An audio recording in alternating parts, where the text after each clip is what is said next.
me han acompañado desde el 95, está uno en las columnas y estas cosas. Interesante, porque son citas que yo en cada gobierno he tenido que reiterarlas. Y parece que este gobierno va a ser la excepción.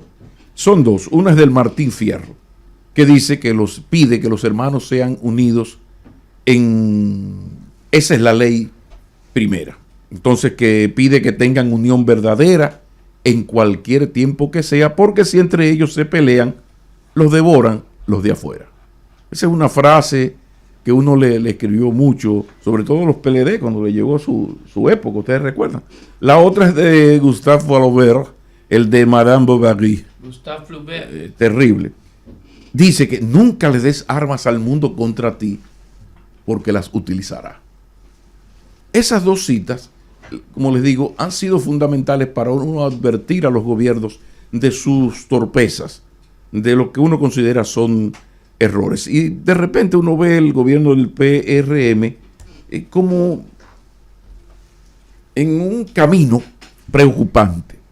De repente, y aquí lo hemos tratado, ¿no? Usted se encuentra con un ministro que es presidente de un partido, pequeñito, muy pequeño partido, pero que de la izquierda, que no tiene ninguna coincidencia ideológica con el PRM, pero que es liderado por un señor que tiene excelentes, inmejorables relaciones con el mundo comunista, es decir, en este caso o socialista, para no llevar al comunismo a Venezuela, que se define como socialista, pero sí tenía unas relaciones excelentes con el presidente Chávez, que fue el que le puso a Miguel Mejía el nombre de Miguelón, o lo hizo famoso con el nombre de Miguelón, y posteriormente con el presidente Maduro. Pero sus relaciones son inmejorables también con el gobierno de China, el Partido Comunista Chino, y con el Partido Comunista de Vietnam, entre otros. Entonces, eso le da al ministro Mejía una importancia tal, que es la que ha explicado que él haya sido ministro sin importar y encargado de esa área sin importar el gobierno que esté, aunque esté en las antípodas ideológicas con el PRM, por ejemplo. Pero la explicación es esa. Pero la verdad es que lo que está ocurriendo llama la atención, porque lo mucho hasta Dios lo ve. Entonces, en un momento delicado de la política global y local, donde los partidos no gobiernan, hay unas élites locales y globales que mandan más que los propios gobiernos. Ya la política, por ejemplo, migratoria, ya no la manejan los gobiernos. El sentido del Estado-Nación que se construyó posterior a la Segunda Guerra Mundial se está modificando. Entonces los gobiernos tienen que ser muy celosos de su autoridad. De repente, este gobierno se le está presentando un problema que no se le presentó ni a Danilo ni a Leonel, por lo menos no con la gravedad que se está presentando con el ministro Mejía, que ya expliqué por qué tiene rango de ministro. Se encarga de mantener el contacto del Estado Dominicano vía su gobierno con esos y otros países de la zona socialista o comunista. Pero ¿qué pasa? En este momento tan delicado de la política internacional y local en lo que tiene que ver con la autoridad de los gobiernos, hay una práctica reiterada en la que innecesariamente el ministro Mejía entra en contradicción grave a las posiciones del gobierno. Y contradice al presidente, pero además no es que fue sorprendido por un periodista. No, a él se le invita, se le llama o lo que sea. Y el señor se reitera en una posición, frontal contra la política del gobierno, sobre todo en las relaciones exteriores, en defensa de un gobierno cuyo presidente le dijo verdes y maduras, que no voy a repetir aquí, al jefe del Estado Dominicano, que no es Luis Abinader, es el presidente de todos los dominicanos. Y eso supera a Luis Abinader como supera a Leonel Fernández cuando era presidente. Cuando un señor, el pueblo dominicano, lo elige presidente, hay un respeto especial. Y por eso yo más nunca le dije a Leonel Fernández del año 96. Y nos conocíamos desde el año 82, tú recuerdas, Cristian. y luego vino Danilo. No, llegó a presidente y se acabó la confianza. O el colega agrónomo Hipólito. No, hasta aquí llegó el Hipólito. No, don Hipólito cuando era joven. Porque ahora hay que decirle además por la edad. Igual que con Luis, se acabó el relajo. Te relaja con el presidente le hace un chiste. El presidente, ¿y este Vanilejo qué hace aquí? Está bien, presidente, ja. No, pero el Luis se acabó. ¿Por qué? Bueno, no es porque sea de los Abinader, no es que el otro haya sido tu maestro en la UAS mucho tiempo. No. Es que tiene que haber un respeto al primero entre sus iguales, fruto de la expresión de la voluntad del pueblo dominicano. Entonces, de repente, en un momento tan delicado, caramba, usted ve una persona que con insistencia va a los medios, recientemente estuvo en los amigos de CDN, sí. Y volvemos a lo mismo, una contradicción reiterada, lo llamamos aquí, sí. Y él defiende su derecho a contradecir la posición, la política del Estado, de las relaciones exteriores que la maneja el presidente. Oye, un ministro del mundo de las relaciones internacionales entra en contradicción frontal con el jefe del Estado. Y si faltaba algo, un señor que lo que tiene que ver, como le digo, es con ser amigo de presidentes y de partidos comunistas y que son buenos aliados de la República Dominicana. Antonio Marte tiene excelentes relaciones con chinos y vietnamitas y nos va bien en los negocios con ellos.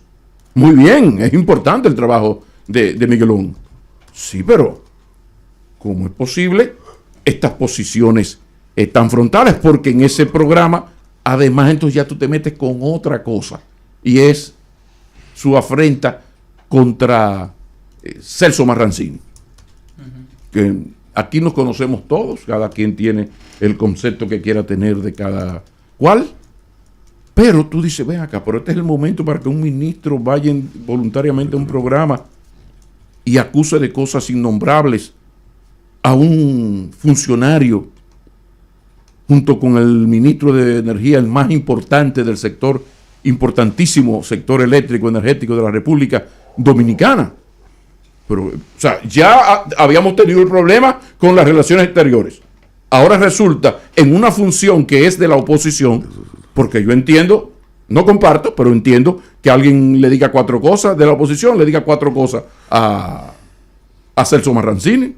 El Celso Marrancini tiene una serie de adversarios. Con José Vázquez Guerrero tiene el suficiente, que tienen una guerra a muerte. Bueno, pero eso se entiende, un asunto o personal, como el caso de José, o político opositor, como el caso de otros que no voy a mencionar. ¿No? Pero que sea un ministro de tu propio gobierno que no trabaja en ese sector, que vaya a insultar a un funcionario de esta magnitud. Entonces, el asunto es ¿qué puede hacer el gobierno? ¿Qué debe hacer? ¿Hasta dónde se va a llegar en esto? Porque el argumento de la libertad de expresión, cuando se trata de un funcionario de tan alto rango y hasta de medio y de bajo, no funciona. No funciona. ¿Por qué? Bueno, porque usted aceptó ese cargo. En el momento que usted acepta el cargo, entonces ya usted tiene que alinearse con una posición política de su gobierno. Ahora, si usted no está de acuerdo, que es el caso, a pesar de las ofensas personales al jefe del Estado, entonces usted hace lo que hizo el honorabilísimo, decente caballero de fina estampa, don Hugo Tolentino Idir. Mire, señor presidente Mejía, usted y yo no estamos de acuerdo en su política exterior. Sí, el presidente Mejía. Yo no estoy de acuerdo, no estamos de acuerdo en su política exterior, yo me voy para mi casa. Y usted se va. O la vez que a don Hipólito se le fue la mano en una expresión, una hipolitada, contra Virgilio Bello Rosa. Entonces don Virgilio dijo, no, a mí un solo boche yo aguanto. El segundo no me lo va a dar.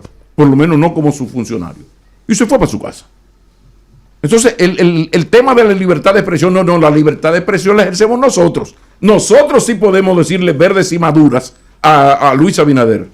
Y cuidado, porque aún siendo, no es derecho a difamar y a insultar, no. Yo me refiero a hacerle todas las críticas al presidente. Ese es nuestro trabajo.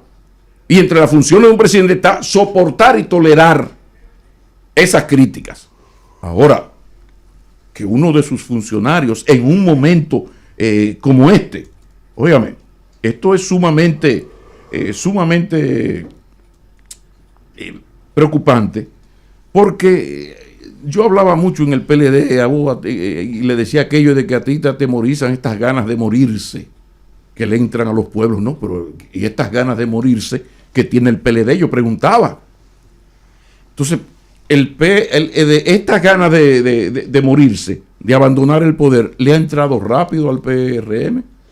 Porque el PLD comenzó a alocarse desde aquel enfrentamiento de Leonel con Danilo en aquella tarde del 2007, que radicalizó la cosa, ustedes recuerdan, y que ya llegó a su clímax en este asunto de las internas, donde Danilo escoge, no se sabe por qué, cómo, en qué circunstancias, toma a Gonzalo y por encima de todo lo demás lo impone como candidato. Y luego no acepta, Leonel Fernández propone a Margarita como solución y Leonel Fernández no acepta. Es decir, estaban muertecitos de éxitos todos, ahitos de ganar siempre. Porque cuando usted gobierna directo desde el 2004, en ese caso hasta el 2019, se llama lo que yo he nombrado como un aloque full. Pero en el caso del PLD se entendía. En el 78 hasta la enanita que cuidaba a Balaguer votó por don Antonio. Porque ya eran 12 años. Había un desgaste. En el caso del PLD, ese aloque full de los PLDistas, esas ganas locas de salir del poder, ese aloque, tú dices, pero ¿por qué se están haciendo daño? Pero ellos saben que sin unidad no hay partido, sin unidad no hay victoria. Eso lo saben los PLDistas. En el momento en que Leonel Fernández pasa lo que pasa, Leonel Fernández dijo que se va, ya, usted se va del poder. Y lo demás, y para colmo llegó la jodida llamada, infausta llamada del canciller norteamericano, dando una orden y publicando la nota de prensa para que el mundo se entere. Del procónsul. Del procónsul del imperio terrible.